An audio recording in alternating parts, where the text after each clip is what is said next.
Hey, good morning, everybody, and G'day. happy Easter, Dave. Same to you. Happy Easter.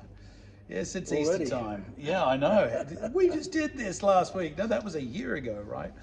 Hey, tell us something about Easter, Dave. Okay, well, every year someone tells me that Easter is a pagan festival Yeah, and that Christians shouldn't celebrate it. they say that about Christmas too, Yeah, they do. and we've covered Yeah, this. we've dealt with it in previous Yeah, both Christmas Thursdays. and Yeah, Easter. very much. So I don't want to go into detail today, but there's a couple of things that are still worth noting. The common myth that Easter came from a Saxon goddess named Easter. That fails when you try and find anything about this alleged goddess. It turns out that the only historical mention of her was one reference by a Catholic monk named Bede in the 700s. So it's most likely that he was mistaken, possibly mistaking her for Ostara or one of the other European goddesses of the. And I guess they figured, well, Ostara, that sounds a bit Yeah. like Easter, which is just a silly Yeah. connection to Yeah. make. Some try and make the link with Ishtar, or known as Ashtara in other. Again, because it But sounds a bit yeah, like the word Easter. but the ancient Babylonian goddess who had several strings in a bow, that was Ishtar, was the goddess of fertility, war, wool, meat, thunder, rain. But despite all the popular myth, she wasn't even associated with bunnies and eggs. Rather, her symbols were the crescent moon, a rosette lion, and doves. So the link to these pagan gods is fake. So don't get caught up in Fake this news. kind of stuff. It doesn't help anyone. It also has to be noted that this season that we call Easter is only called Easter with a similar word, Ostern in German, but otherwise it only called Easter in English. Most languages, including all the Latin-based and the Greek-based languages, call it Pascha, which Right. is derived from the Hebrew word Pesach, which means Right. Passover.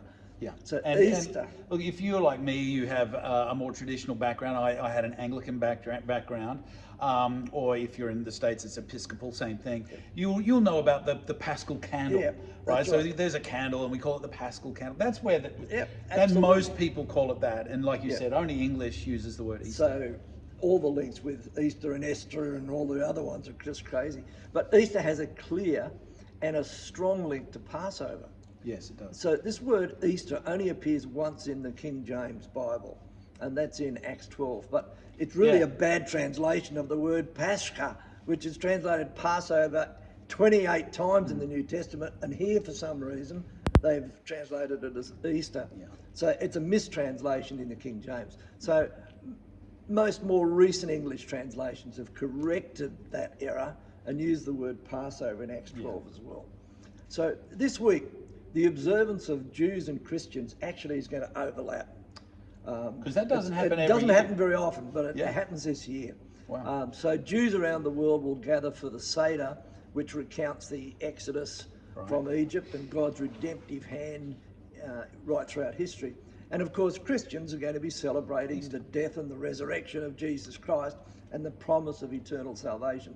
So we've got these two biblical traditions, but they both come from the same Abrahamic heritage. We're one of the three Abrahamic world religions, Islam being the other. It claims the same. We're one of the three religions that only have one God. The monotheists. We are very rare that you find a religion that's monotheistic. Yeah. And those three Abrahamic traditions are the only ones. So I'm wondering, Dave, if you could address the question. Like you said that this year, the Jewish Passover and the Christian Easter are going to be on the same week.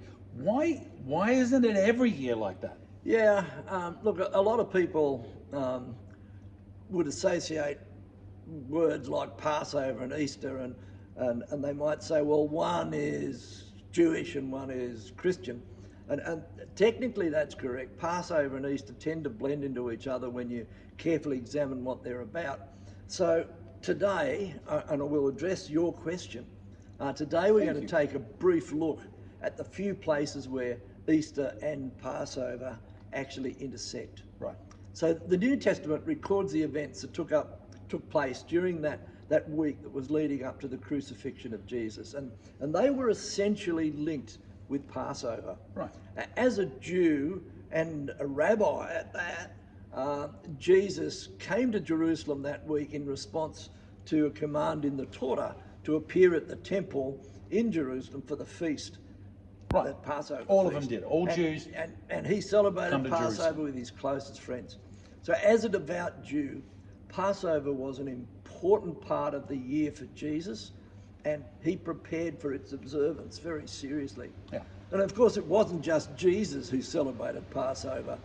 All of his early followers did as well. This feast was they're all Jewish. more than a Jewish custom. Every Jew since the time of the Exodus from Egypt was required to observe this feast. Paul, who was one of the first rabbinic scholars to become a follower of Jesus, began to teach on the significance of Passover, and he was referring to Jesus as our Passover lamb, or Right. Paschal lamb as it's sometimes Yeah. referred to. Yeah. And pointing out the connection between Jesus' death and the sacrifice of the perfect, spotless Passover lamb each year. Yeah. Yeah. And Jesus fulfilled so much of the Passover that it soon became clear that whilst the Passover celebrated an event back in history, it also pointed forward to the Right. coming Messiah. Easter wasn't a thing in the early church, but they did celebrate his resurrection each Sunday because Jesus rose on the first day of the week. So Yep. they moved from Sabbath worship to celebrating the resurrection. Right. First day of the week. There was a whole lot of reasons for that. The first followers of Jesus were Jewish, and they continued to observe Passover as well. But it wasn't long before the gospel reached the Gentile population, and many non-Jewish people were added into the church.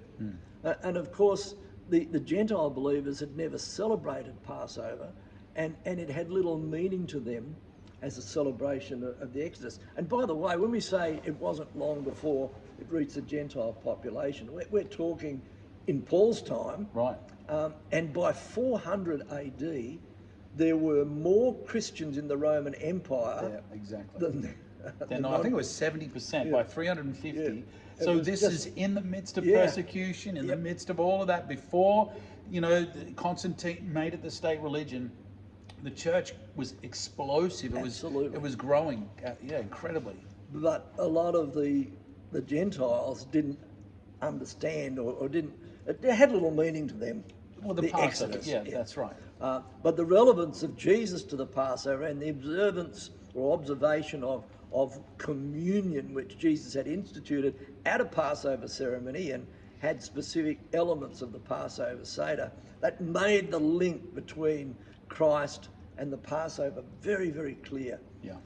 If Passover is largely about Egypt and the Exodus from Looking Egypt, back.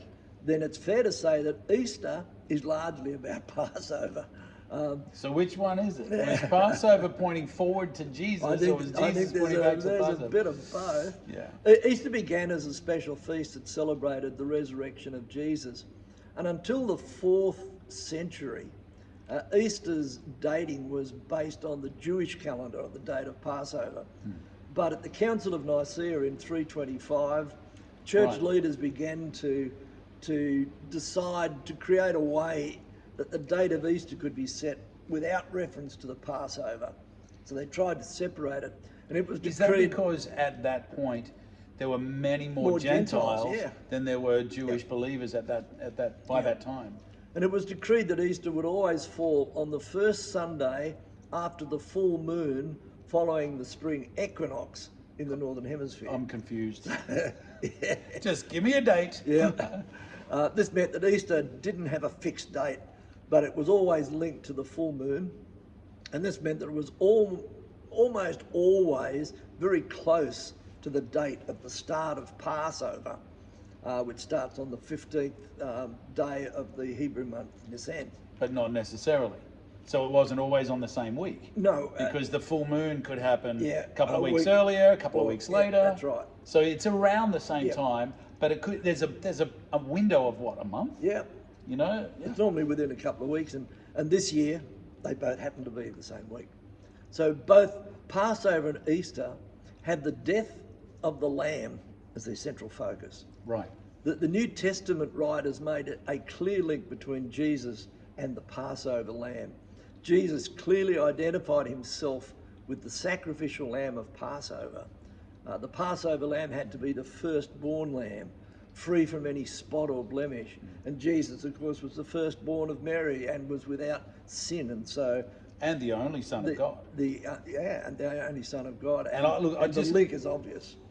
Very obvious. And I am a great believer that actually, you know how I said, which one is it? That the Passover actually points to Jesus. Yes. I think, you know, God instituted, and he's the one that said, now, this is how you have to do it. Why was he saying that? Because he knew what Jesus was going to do. He said, I want you to pick a spotless, blemishless lamb. Why? Because Jesus is, my son is spotless. There's a sense in which it points back as well. Sure. So you can understand what this is about. You look back. In Sephardic Jewish tradition, the afikomen, which is a part of the middle matzah that's broken in the Passover, which is bread. It's like a cracker. If you haven't seen it, it's like unleavened. Yeah. If you've ever had a water cracker, you know, for your chip and for your dips, that's the consistency of it. That's what they'd break that piece of. They call it bread, but it's more like a cracker that we would call today. Yeah, and that middle piece. And it's understood to represent the Passover lamb. And before eating this afikomen, everyone says, in remembrance of the lamb.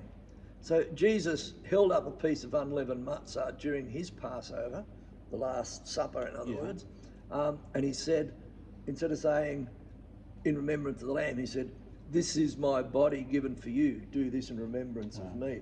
So he was actually... he went off script. Yeah, off script, but at the right time. Yeah, and they all these... Yeah, you could see this has been pointing to him for the last 1,500 years. Yes. People have been saying this, and it's finally that year where Jesus gets to hold it and say, actually, this has always been about me and what I'm about to do for you. So the act of using bread and this piece of matzah at this time to remember Jesus as the lamb whose body was broken, the lamb who was sacrificed, is still a central part of the Christian communion service all over the world. Yeah.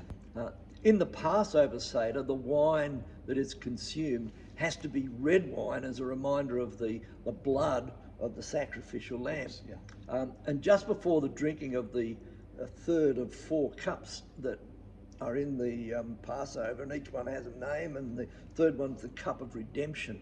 Yeah, well, if you're not familiar with it, like a family would get together every year for Passover, a Jewish family, and they'd have a roast lamb, and they'd use the herbs and the bitter herbs and all that. They'd go through this every year, the same thing, and they'd have a little script.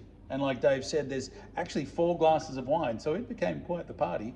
But tell us about that third cup. Like, this third cup is the it. cup of redemption, and it was this one we know because the Bible tells us it was the cup after supper that Jesus took, and that's when the third cup is always taken. And so Jesus took that cup and said that this cup represents his blood, and he said, this cup that he's poured out for you is the new covenant in my blood. Yeah. So he identified himself as the lamb with the afikomen, and now as the one who brings redemption through his blood. Yeah, wow. So in saying Very this, powerful. Jesus identified with the sacrificial Passover lamb. It's clear that he was using well-known Jewish traditions and applying that specifically to himself. And these words of Jesus are often quoted in our communion services, and both the Passover and Christian communion, red wine is normally used to represent the blood that redeems humanity. Yeah. So at their core, Passover and Easter both tell a story of redemption. For Jews, Passover is a story of being delivered from bondage. It's about divine justice meted out against tyranny and the covenant that God made with them. Likewise, for the Christian, Easter is a story of redemption, of sin confronted by Christ and overcome, of sacrifice and of renewal, of life triumphing over death, the promise of eternal life. Both look back to events in history, yet both are meant to be experienced today and to be deeply personal. In Judaism, the liberation from slavery in Egypt is one of the most central narratives of Jewish history and faith. At every Passover, the symbols used in the Seder, which is the order of service, help to retell the story of God's incredible victory over the gods of the Egyptians and achieving freedom from the bondage of Egypt and the slavery that represented, by deliverance by God's mighty hand and his outstretched arm. So we're talking there as much as anything about God intervening with his hand, but also Moses' outstretched arm over the Dead Sea, the Red Sea. The Red Sea. The New Testament represents, or it presents, a different kind of bondage. Sin and death have both kept humanity enslaved from generation to generation. And Jesus' sacrificial death and his resurrection has given victory over this curse, the promise of a future resurrection for his people and the hope of freedom in this life and, of course, eternally. So it's freedom from bondage that is central to both Passover and the Easter story. They're very much linked at that point. In fact, as we've said, the Passover story, the redemption from Egypt, is a physical example, or a physical, what's the word I'm looking for? It explains our spiritual freedom, our spiritual redemption. So it points, and so many, even more than what we've talked about here this morning, so many of the details of that are symbolic, if you like, of what we go through spiritually. The redemption from slavery in Egypt, we are redeemed from slavery to sin. The parting of the Red Sea is the parting of Jesus' body. Even the time in the wilderness is like our time on earth before we cross over into the promised land. They went into the promised land, we go to heaven. It's just powerful imagery and powerful symbolism. Absolutely. It's interesting that in this Haggadah, the Seder is the service, and then they have a little book that tells you exactly what to do, and that's called the Haggadah. And effectively the order of service, in other words, for the Passover. But it never talks about they or them. It's always us and we and I. So each generation is told to view themselves as though they were personally rescued from Egypt.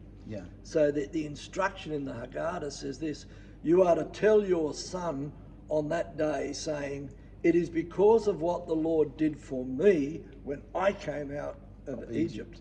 So that's a foreign concept to most of us in the Western world, where we would go, oh, those were my ancestors, they did this, they did that, they did this, they did that, my ancestors. Whereas, like you said, in this story and in the Jewish mindset, I'm part of that. So I came through the Red Sea, even though it was 1,000 years ago. Or more. The story of Passover is found, in other words, not so much in a history lesson, but in a heartfelt recognition that it is because of God's provision that each one lives now, not as a slave, but free. So the Passover is about personal redemption, not merely about a national historic event. Correct. And Easter is the same. Unless Easter is personal, unless you understand that Christ died for you as an individual, then you miss the whole point of Easter. Sure, it's true that God so loved the whole world that he gave his one and only Son, but the benefit of the cross is given to whoever believes in him. It is those who personally believe in him that receive everlasting life. So God loved the world, yes, but it says whoever believes in him would not perish, but have everlasting life. Beautiful. So as you celebrate Easter this year, keep your focus on the Lamb, Be thankful that Jesus died as your substitute and rose in victory for you. Make it not so much an event in history as we look back and see the resurrection, but a very personal time of thanksgiving for the price paid on your behalf and the gratitude that you have for this life that Jesus' resurrection has given to you. Beautiful. Wow. Well, that's given us something to think about.